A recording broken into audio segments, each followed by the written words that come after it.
yang berkualitas, yang akan disampaikan oleh yang terhormat Bapak Tengah bela. Silakan. Ya, biar lebih ini.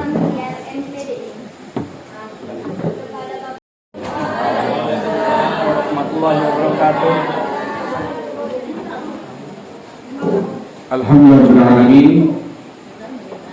Walhamdulillahilladzi khalaqas samawati wal ardh wa ja'ala fiha makhluqan mutanawi'an wa ja'ala bainahuma hawlan wa jawwara asy makhluqat. Hasbunallahu wa ni'mal wakeel, ni'mal mawla wa ni'man nasir. Tawakkalna 'ala Allah wa la haula wa la quwwata illa billahil 'aliyyil 'azim. Amma ba'd. Yang sama-sama kita hormati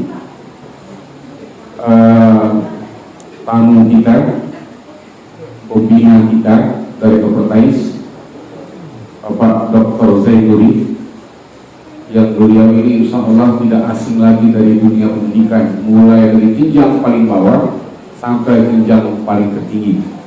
Dulu kalau nggak salah kepala sekolah di MTS dan merasa dia model waktu dia.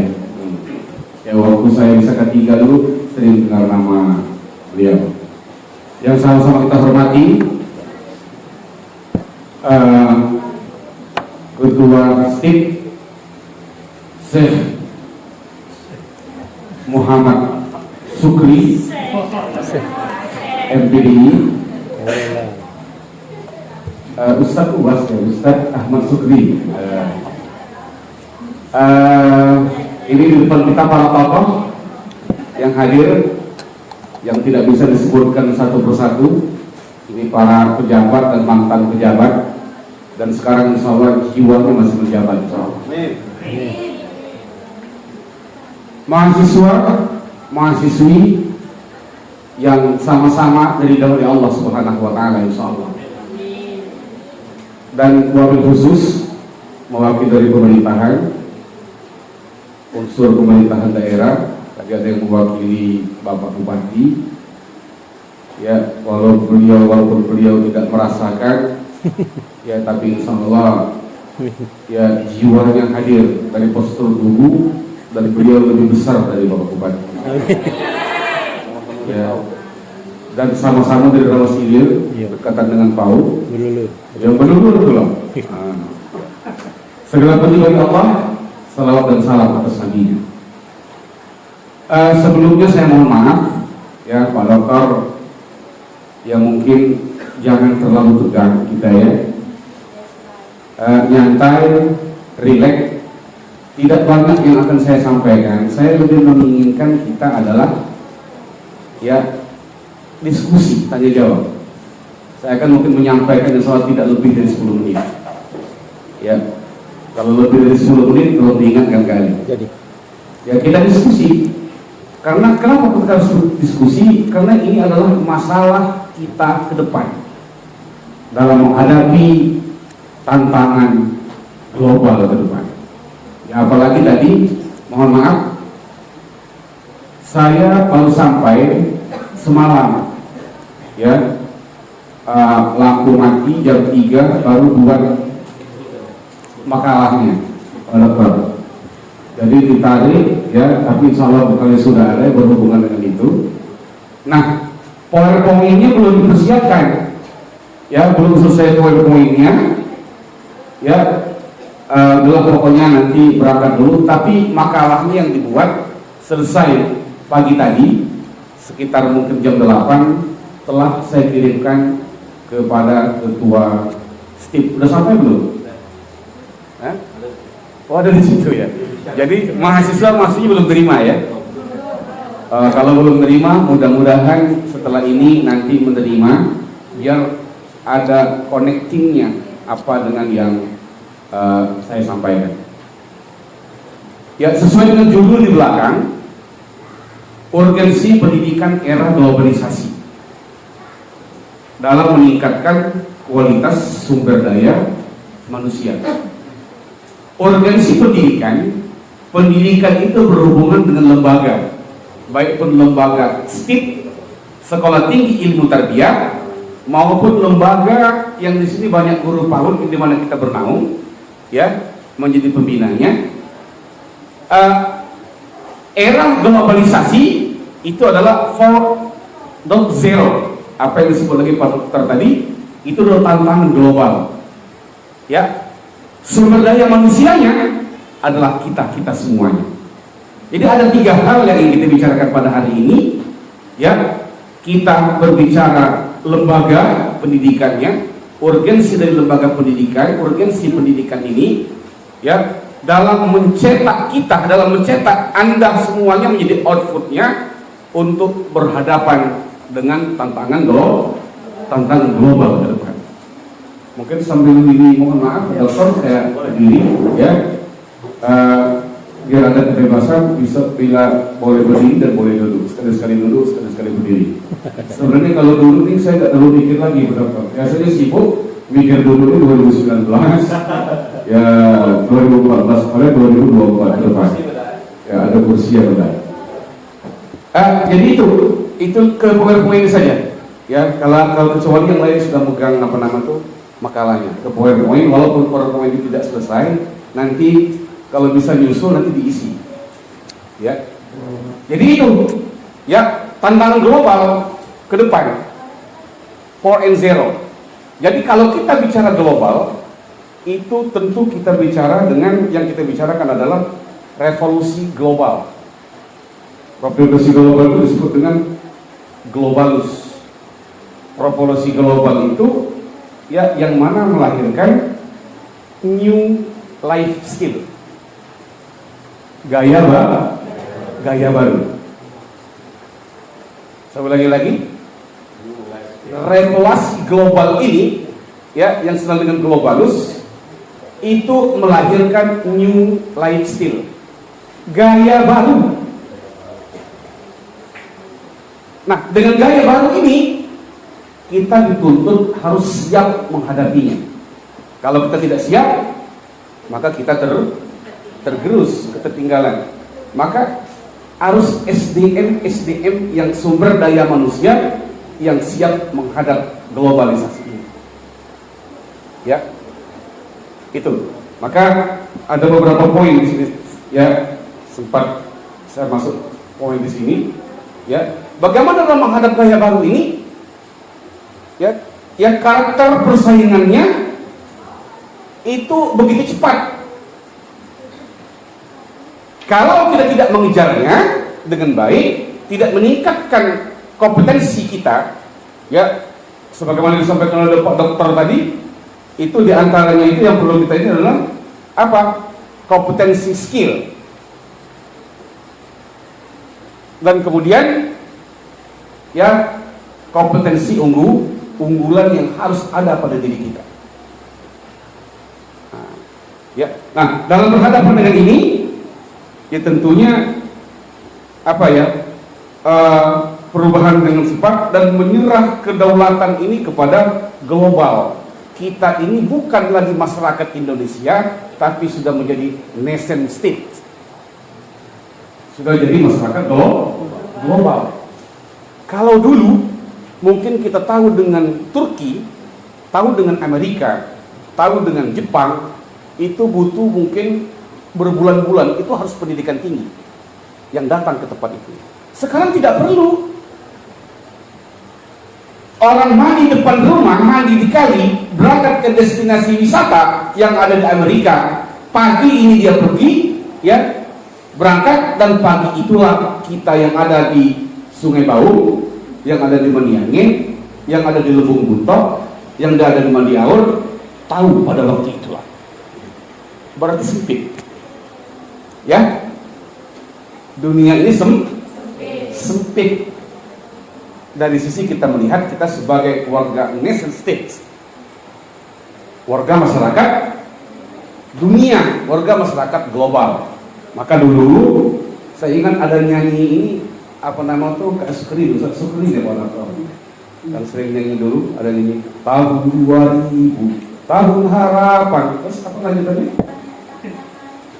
Banyak tantangan, saya nggak bisa nyanyi, tapi substansinya. Ada yang bisa melanjut?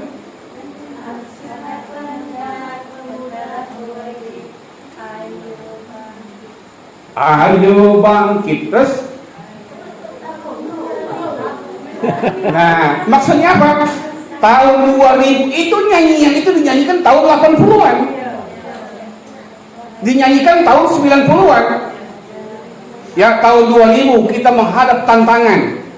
Ayo bangkit. Kalau kita tidak bangun, tidak bangkit, kita tertinggal. Bahkan diingatkan juga oleh Presiden Soeharto. Ya, hati-hati kata Soeharto. Itu Soeharto pada waktu itu tahun 90 berapa waktu itu, sebelum reformasi, dia mengingatkan adalah tahun 2021. Hati-hati. Kalau SDM kita tidak siap menghadap tantangan global, ya, karena kita sudah menjadi nation state, bukan saja warga Indonesia saja, tapi sudah kita menjadi warga global. Ketertinggalan kita. Ya, nah, makanya untuk itu apa yang harus sekarang dilakukan oleh lembaga pendidikan? Keperangan sekarang ada Pak Dokter, Dr. Thais, kita sudah disampaikan memberi kita semangat kepada kita. Tadi Kanda Sutri, ya, lembaga pendidikan, ya, yang pertama harus dilakukan bagaimana visi misinya itu adalah menjawab tantangan global itu. Bukan sekadar lembaga, hanya lembaga berjalan sejalan-jalannya dan mengkapitalisasi lembaga. Maaf, ini karena kajian teoritis ya. Ya, karena kajian teoritis kita kan berbicara dengan teori. Maka visi misinya, apakah visi misinya itu mencermin menjawab tantangan global itu? Maksudnya bagaimana dengan menjawab tantangan global? Outputnya harus output yang berkualitas. Sebelum lagi, outputnya harus output yang berkualitas. Alumni yang berkualitas. Kok bagaimana kita ingin berkualitas? Kita ini kan bukan di Gajah Mada. Itu kan bahasanya. Ya.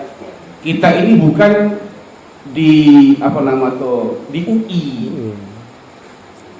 Ya, bukan di IPB, di Sekolah Tinggi Ilmu Tarbiyah Al-Madhiriyah. Ini sama saya katakan.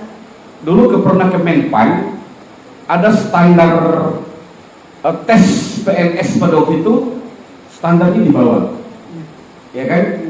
Standarnya berapa waktu itu? Lebih tinggi kan? Kita protes. Ada 4 provinsi, ya. Karena ini live, silakan dia nama itu lebih tepat untuk mungkin direkam. Ya, dulu ada 4 provinsi, ada Sulawesi, ada Kalimantan, dan kita dari Sumatera Selatan ada 2, termasuk saya dari Komisi 1 sebagai Ketua Komisi 1. Di dalam itu ada Ketua DPR, ada saya, ada Pak Amri Sudaryono. Kita katakan kepada Menpan, ya, ini usulan jadi catatan. Ya, kalau sistem yang sekarang dengan grade itu, maka yang bisa masuk hanya UI, IPB, ya, Unsri dan perguruan tinggi besar. Kami ada STKIP, kami ada perguruan tinggi, ada STAIS, ada Al-Azhar, ada yang lainnya. Ya, bukan orang yang lebih bodoh daripada yang di IPB, di UI, di UII, bukan itu. Mana mungkin dengan peralatan sistem yang ada seperti itu. Dan jangan harap orang Papua jadi PNS. Nanti orang yang jadi di sana ada yang dari Medan dan lain-lain, tapi jadi di Papua karena sistem itu. Akhirnya grade itu diturun. Ya, kan diturunkan. Itu sejarahnya kita yang menyampaikan. Ya, kita berbicara di pentas nasional menyampaikan itu. Nah, apa yang membuat yang di bawah ini, Pak Dokter? Karena ketidakkesiapan dengan produk global. Ya. Nah, mana produk global itu? Makanya sini ya, diantaranya adalah output yang berkualitas itu, ya, selain terus belajar, membaca dan belajar. Tidak ada belajar itu, ada belajar tanpa henti. Berhenti belajar adalah akhir hayat. Ingat, ketika kita kuliah, ya, bukan masalah isi tas. Kan ada integritas, ada kapasitas, ada isi tas. Biasanya isi tas ini berhubungan dengan pemilu biasanya. Ya kan? Kita tidak bicara isi tas, bicara kompetensi, bicara keseriusan. Seriuskah kita atau tidak? Terus belajar. Jangan sampai, ya, kalian sudah menipu diri sendiri dan kita sudah menipu diri sendiri. Kan banyak kajian-kajian mental yang merusak di Indonesia ini karena tadi ya tidak siap dengan kondisi menghadapi new lifestyle. Akhir-akhirnya ogah-ogahan kuliah, orang bergelar, kita ingin bergelar, tapi gelar tidak bisa dipertanggungjawabkan. Orang ingin pasca sarjana S2, ingin S2. Orang ingin menjadi dokter, ingin jadi dokter juga. Tapi bisakah dipertanggungjawabkan gelar akademik itu? Itu yang terpenting. Ya. Nah, kita jangan sampai tergerus di hal seperti itu. Maka untuk itu, ya serius, banyak membaca, banyak belajar, ya dengan itu. Dan kemudian kita dituntut untuk apa ya? Melek teknologi. Apa maksudnya melek teknologi? Era sekarang kan ada FB, ada Twitter, ada Google, ya, apalagi WA. Ya saya juga sebenarnya beradaptasi karena bukan eranya, ya, tetapi harus kita beradaptasi dengan era itu. Pak Dokter ini dia bukan cetakan era 4.0, ya, tetapi kita harus ada. Nah sekarang Anda kan generasi di masa 4.0, ya, sebagai lembaga untuk meningkatkan kualitas sumber daya manusia. Di sana ada mahasiswa dan mahasiswinya, dan ini juga ada lembaga-lembaga lain, ya. Jadi outputnya berkualitas. Ingat, bagaimana output yang berkualitas itu? Output yang punya semangat tinggi, punya afirmasi futuristiknya, punya afirmasi ke depan, halul mustaqbal al-atiyah, ya, ke depan. Bagaimana untuk ke depan itu? Ya, ini yang punya, ya kan, state dan yang punya lembaga. Nah termasuk ini kayaknya ini Susito bukan ya? Oh iya. Oh, nanti itu saya tahu sebenarnya, mungkin udah lupa ceritanya. Punya madrasah di, ya, punya madrasah di juga. Kucing. Ini juga, walaupun dia sekelas madrasah, ya. Jadi tantangan 12 orang ke sini. ya menghadap tantangan itu harus output yang berkualitas. Dengan apa? Ya bisa. Kita ini dulu belum ada ekskul, ya, resmi di sekolah kan belum ada ekskul. Masa Pak Dokter dulu nggak ada resmi ekskul, nggak ada. Tetapi ekskul kita pada waktu itu yang tidak tersurat, tetapi dia tersirat, membantu guru ngangkat air, ya, kemudian ngantar lauk dengan guru, ikut kegiatan guru dan yang lain-lainnya. Kita senang, inginkan guru dan gurunya ikhlas.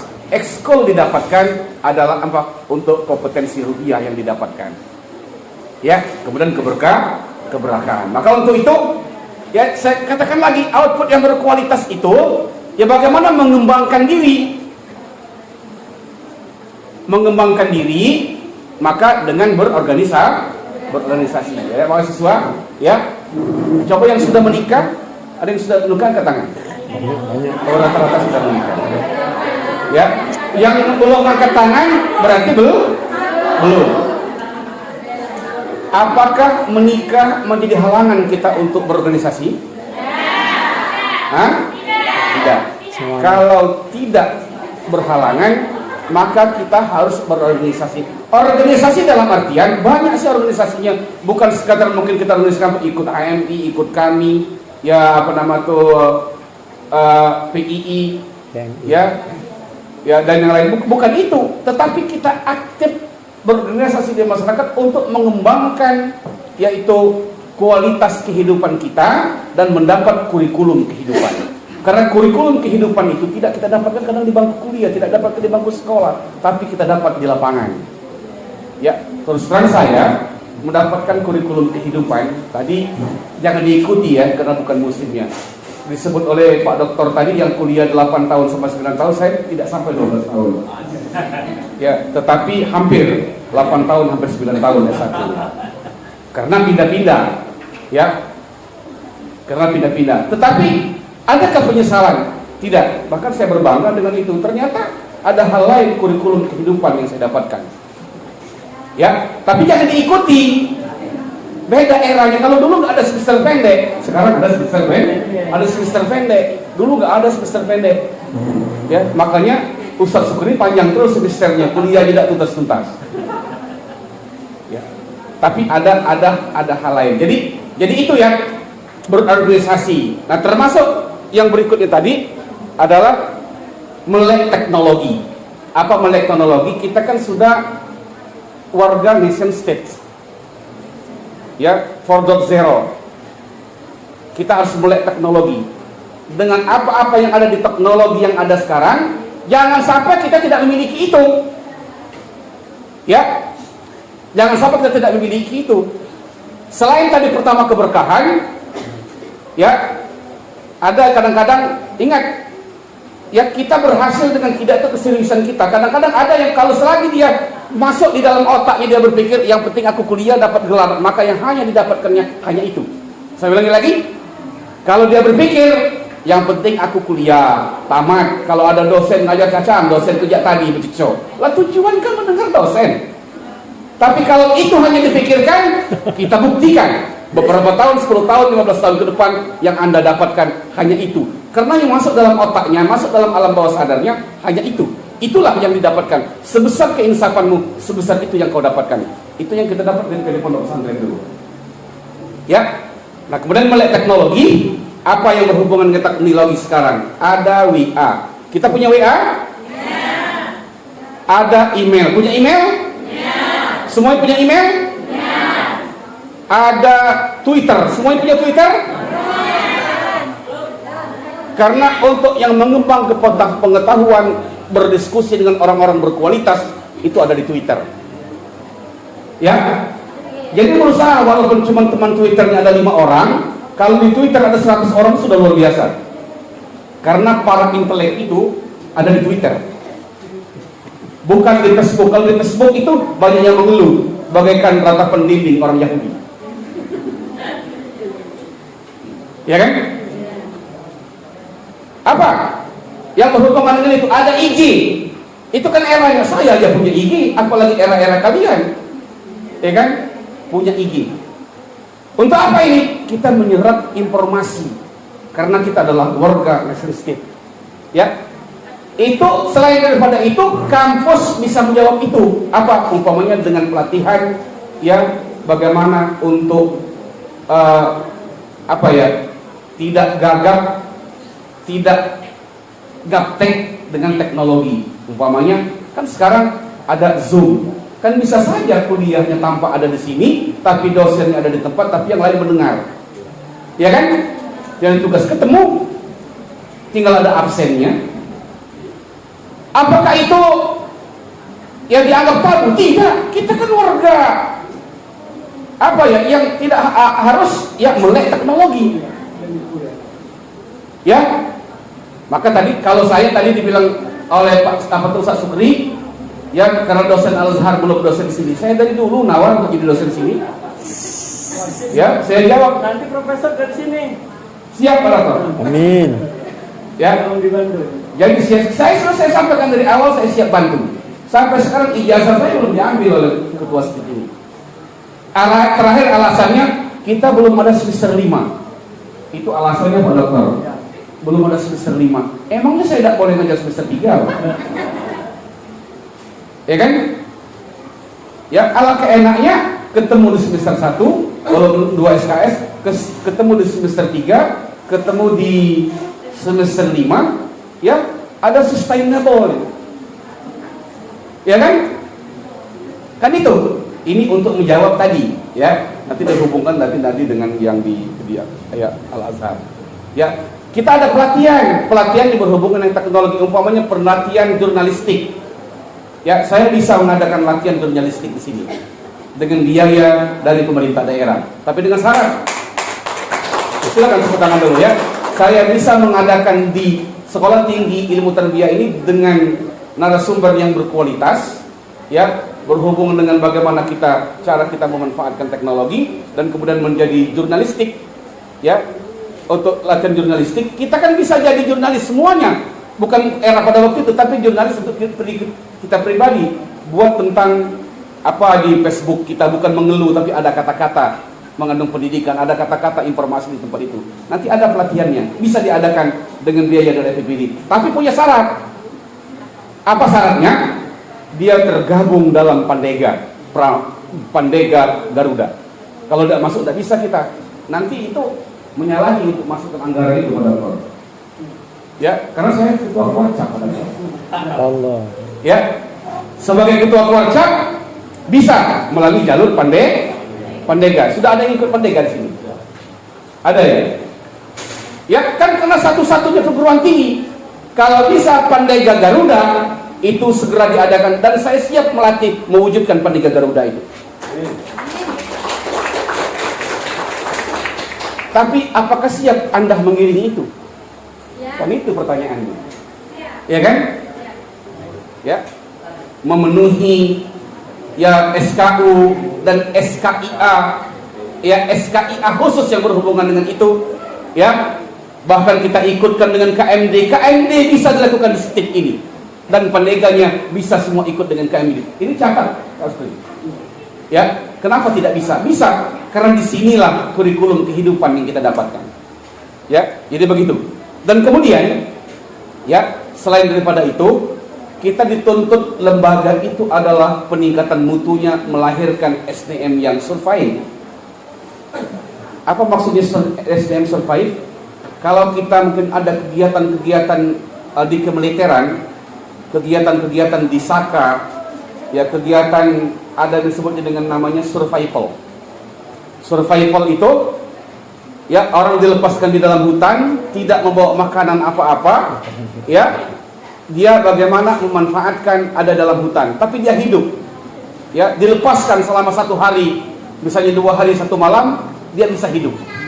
Bahkan saya sempat dulu ketika masih di pondok pesantren, bahkan sekali lagi sudah keluar dari pondok pesantren, itu dilepas ada 12 bukit di bukan di pergaulan, di lahan itu diberikan kita untuk survive, menghadap dalam hutan sebagai latihan.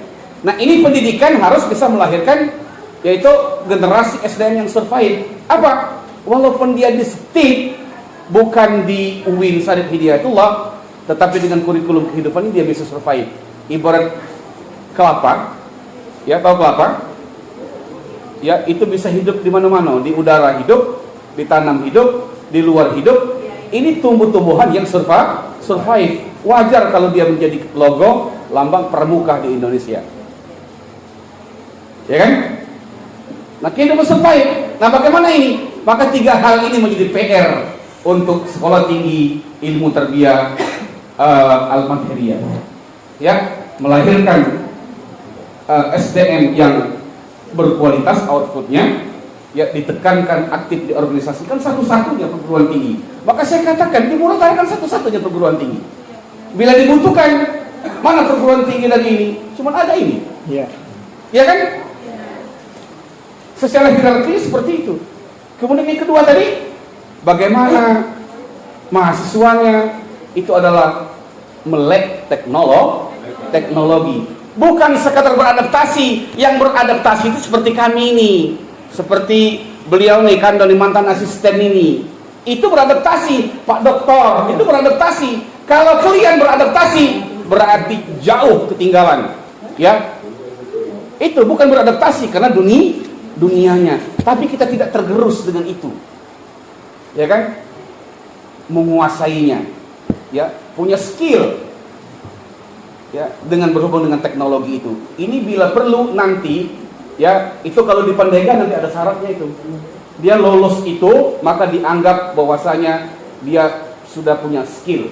Itu di scouting skill. Kan di scouting skill itu kan ada penilaian-penilaian itu. Tapi kalau tidak di Pandega gimana? Itu perguruan tinggi. Ya kan, bila perlu, kalau dia betul-betul menguasai itu dan beradaptasi dengan itu, ya, buat ada nilai khusus lah di tempat dia ada di mata kuliahnya ini, dia dapat data itu tidak usah dikasih nilai. Kan dikejar. Ini kan tujuan untuk melatih. Ya kan? Tujuan untuk melatih itu keterlibatan perguruan tinggi untuk melek tadi. Ya, kalau memang dia tujuannya kuliah di sini adalah Ya walaupun kuliah di STIP tapi ingin menjadi orang berkualitas diikuti. Tapi kalau dia tidak menginginkan, hanya menginginkan gelar, hanya menginginkan kertas, sebesar keinsafannya, sebesar itu yang akan didapatkan. Ya, nah, jadi itu. Ya, dan kemudian survive. Kemudian yang terakhir, ya, tadi kita kan pendidikan global, kualitas dan sumber daya manusia. Ya karena waktu, tapi saya menyimpulkan, ya, boleh saya simpulkan. Ya nanti mungkin ada yang bertanya, bila perlu nanti kita diskusi. Saya tidak banyak-banyak untuk menghadap tantangan global ini. Ada dua, ya. Saya terinspirasi dengan bagaimana Rasulullah SAW mencetak para sahabat itu adalah yang spesialisasi dan berwawasan global. Spesialisasinya, kalau kita mendengar Zaid itu adalah sekretaris Rasulullah, pasti kita teringat bahwa ini adalah orang yang spesialis ketatanegaraan. Ya kan?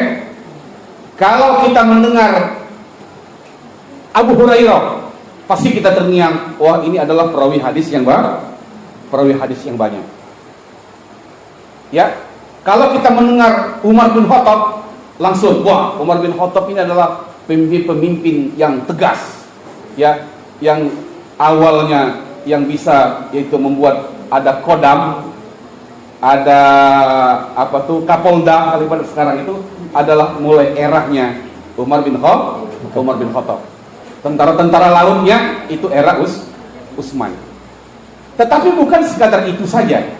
Itu kan spesialisasi.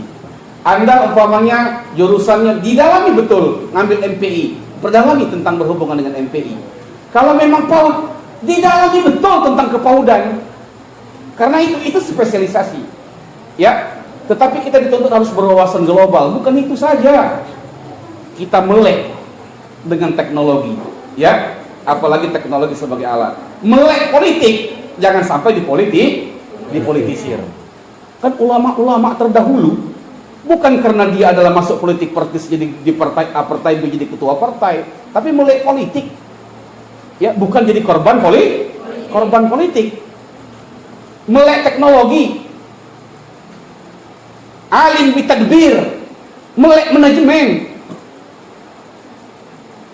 Itu ya spesialisasi tetapi hal-hal yang berwawasan global kita tidak tinggal. Itu kita ketika di masa Rasulullah, Zaid yang dikenal dengan ketatanegaraannya, tapi dia punya spesialisasi, ya, ditugaskan oleh Rasulullah untuk waktu itu dengan orang-orang Yahudi, 1 hari 2 hari 1 malam, apa 1 hari 1 malam dia langsung bisa bahasa Ibrani.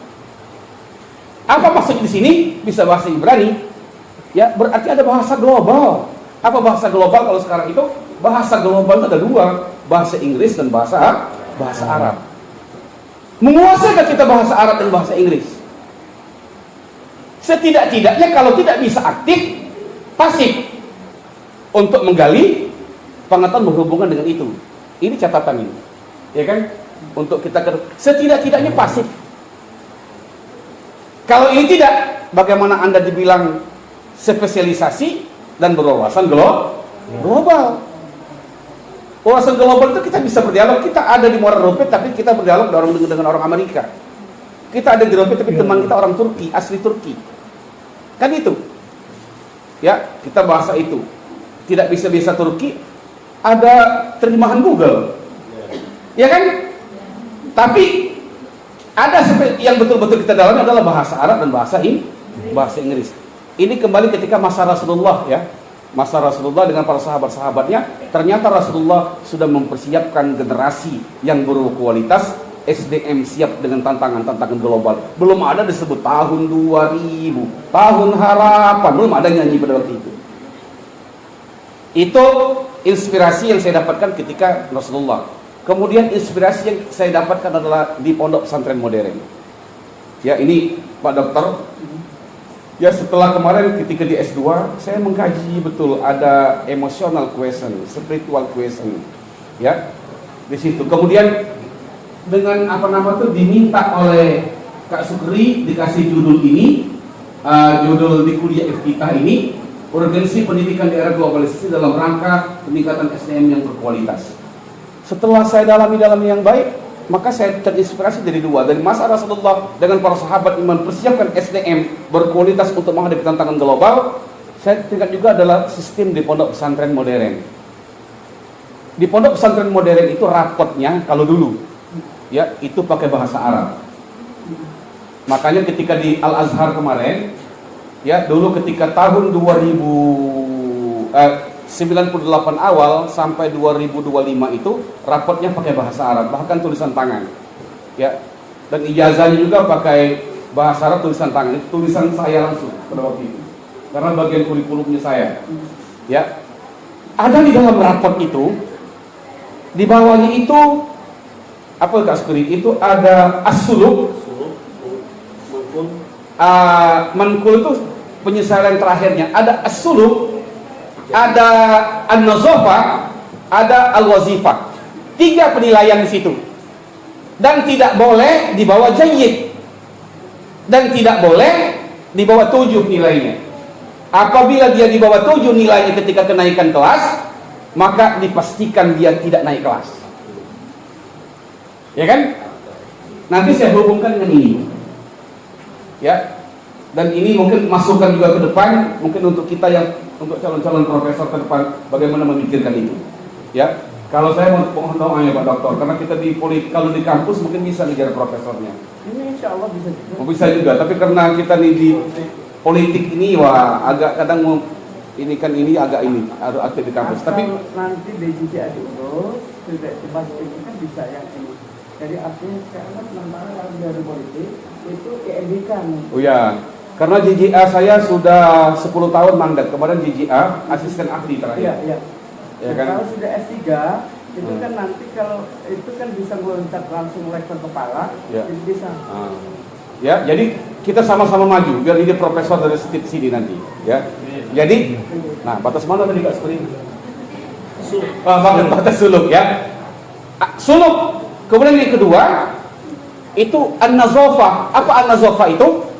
Kalau suluk tadi itu disebut dengan suluk itu adalah ya karakter, integritas. An-nazafah itu kebersihan, bagian daripada integritas. Ya, apa maksud dengan an-nazafah itu? Dinilai kesehari-hariannya, bagaimana cara dia berpakaian, bagaimana cara berikat pinggang, bagaimana cara ngebul kain, ya kan? Bagaimana mungkin kebersihan kuku, kebersihan mulut, kebersihan telinga, rambutnya. Itu di pondok pesantren dinilai pada waktu itu di pondok pesantren modern. Ya kan? Bahkan baju tidak masuk ke dalam pada waktunya, itu jadi penilaian. Jangan pada waktu baju masuk ke dalam dikeluarkan, pada saatnya dikeluarkan dimasukkan ke dalam. Baju koko masuk ke dalam. Ya, itu jadi penilaian. Kemudian di bawahnya al-wazifah. Apa al-wazifah itu? Penilaian kredibilitas, pengukuhan kesantrian. Ya. Itu. Nah, jadi ada 2 dalam tantangan global. Untuk tantangan global kalau kita lihat dari bagaimana sejarah Rasulullah tadi, dan kemudian dengan apa nama tuh dari raport itu, kan raport itu tidak mempermasalahkan ada pelajaran misalnya paroid 1 nilainya. Kan dulu ya ke Ali di pondok dulu ada 1 nilai Pak Dokter. Paroid nilai 1. Ada enggak pernah yang dapat nilai 1? Belum ya? Itu di pondok modern biasa. Ada matematika dapat 2. Naik kelas, naik. Bukan itu ukurannya. Ya kan? Karena dia itu uji kompetensi ketika pada itu ujian. Tapi tidak boleh ngepek memang. Ngepek langsung diusir. Kalau tidak diskor, langsung dikeluarkan dari pondok pesantren. Makanya kita, ya mungkin apalagi kita produk Eptanas, bukan produk UN. Kalau produk UN itu produk kerjasama. Ya kan? Itu. Nah kalau kita ya produk Eptanas, dan di samping itu ketika di pondok pesantren dulu, itu. Ya. Nah, Ada dua, berarti as-suluk dengan an-nazafah itu adalah integritas. Al-wazifah penilaian, pengakuan, kredibilitas, kapasitas ya kita dalam kesehari-harian, ya itulah disebut dengan kredibilitas al-wazifah. Ada dua. Jadi dalam menghadapi tantangan global ke depan, kita harus punya integritas, harus punya kredibilitas. Ya, ulangi lagi, bila perlu ini dicatat suatu saat. Kalau masih saya ngajar sini, itu saya tagih nanti.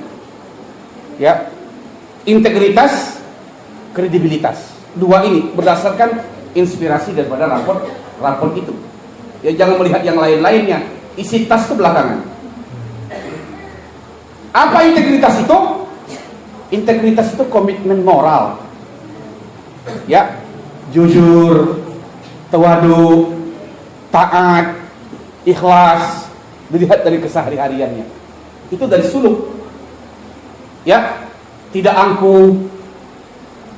Ini didikan karena yang global ini kadang-kadang kredibilitasnya, tapi integritasnya tidak diakui.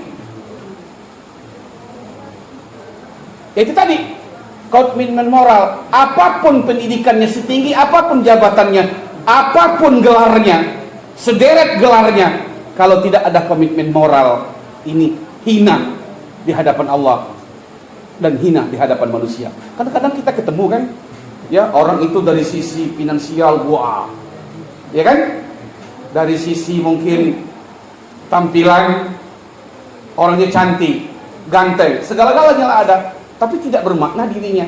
Kenapa? Karena tidak punya integritas, angkuh, tidak jujur, sombong, merasa lebih, kan tidak bernilai. Kehilangan universalisasi nilai-nilai kesindang margaannya. Kita kan orang-orang sindang marga, orang-orang simbur cahaya. Simbur cahaya itu adalah nilai-nilai universal, nilai-nilai Islam di dalam itu dengan ratus nuhunnya. Ya. Jadi itu.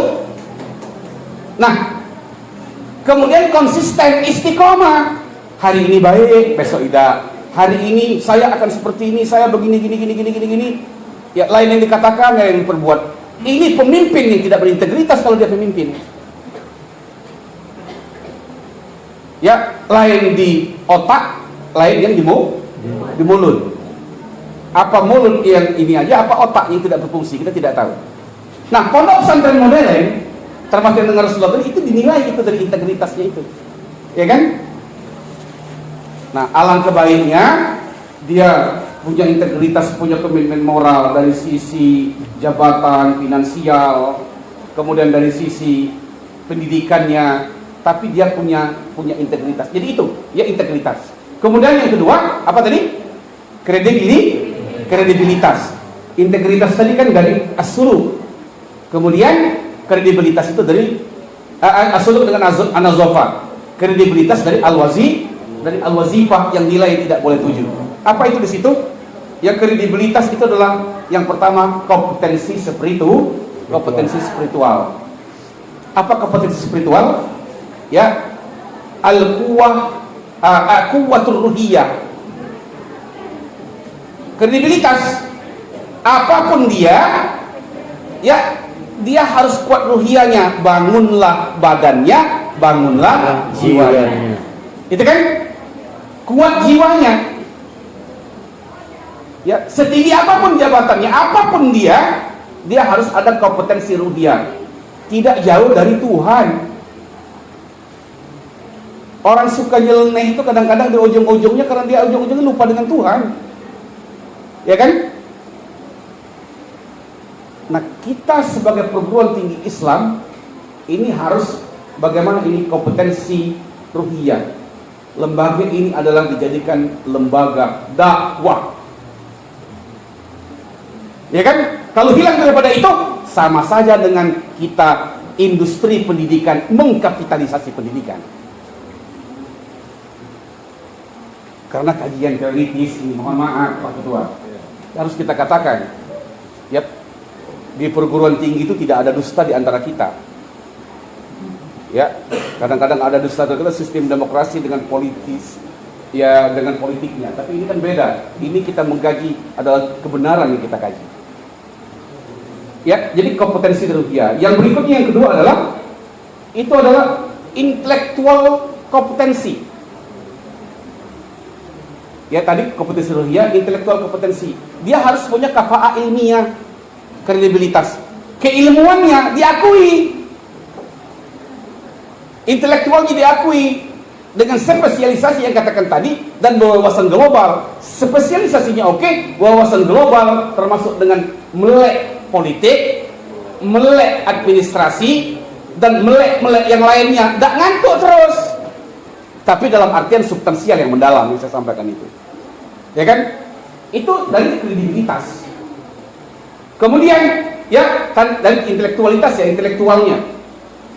Kemudian yang ketiga, kredibilitas itu apa ya?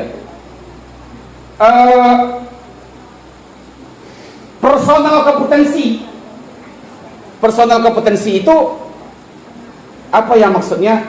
Personal branding, bukan citra. Kalau citra itu dibuat-buat ke karang-karang. Bagaimana kelihatan baik, dibuatlah suruh masuk siring, biar bahwa dia adalah orang siring umpamanya kan? Ya. Biar menerjemahnya bagaimana, tapi personal branding, ya, personal kompetensi ini personal yang punya personal branding bukan dibuat-buat, ya, dia punya personal, orangnya ini dikenal dengan suka menolong, tapi kalau ingat seorang suka menolong, oh ingat itu, orang ini adalah orang yang dari bawah terus tinggi ke atas dengan pengalaman kesuksesannya. Dia punya personalnya, dilihat itu personal brandingnya. Seperti beliau nih, Pak Dr. Zainuddin, saya tahu persis dari bawah.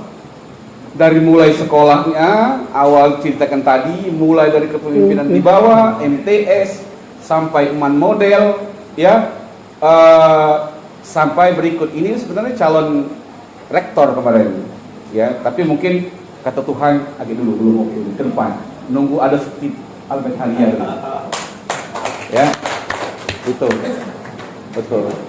Dan juga mungkin kalau beliau rektor, ya dokter saya agak lebih cepat kemarin. Itu mungkin biar ini biar proses berjalan. Beliau belum rektor, saya juga berproses dengan dokter yang dengan waktu yang ada ini. Ya kan? Jadi itu. Jadi personal branding. Ya. Yang keberapa? Yang ke 1, 2, 3. Yang keempat, sosial kultural kompetensi. Cara bermasyarakat, say hello, mengakui multikultural, ya, jangan mendiadakan multikultural, karena seorang Nabi Muhammad SAW itu dengan multikulturalnya luar biasa, apalagi kita NKRI, tetapi dalam artian multikultural, jangan di multikultural yang dimaknai dengan makna arogan, dimaknai yang disekularisasikan pemahaman multikulturalnya, ada yang dikesampingkan nilai-nilainya. Ini adalah al-quwa al-ijtimaiyah, jadi hidup bermasyarakatnya, ya, untuk implementasi dari integritas ketidakangkuhannya, tidak yang lainnya yang dianggap negatif. Jadi itu, ya. Jadi hubungan bermasyarakatnya, ya, itulah bagaimana cara berorganisasi, ya. Kemudian komunikatif kompetensi atau communication skill, menyampaikan apa yang diinginkan, nyambung, tahu dikenal, ya, atau dia bisa melobi, bisa menyampaikan sesuatu dengan nilai-nilai, atau dia menyampaikan sesuatu di dalam forum, orang tahu keinginannya, ya kan? Itulah ada mungkin pelatihan bukan, kalau untuk pidato itu public speaking. Kan tujuan public speaking itu biar nyambung, ya. Ibaratnya dia seorang guru, isolul maklumat minal mudarris ila adhani at-talamis. Nyambung apa yang disampaikan, isalul maklumatnya. Ya, jadi komunikatif. Ya punya skill itu kredibilitas dari 5 hal itu. Ya, kalau 5 hal itu ada, insya Allah ini yang dikatakan sumber daya manusia yang baik dengan mengembangkan integritas, kredibilitas, dan tantangan global tadi terjawab, ya. Dan dilanjut dengan tadi 5 competencies in globalization era. Kira-kira seperti itu, ya. Ada 5 hal dalam menjawab tantangan in globalization era.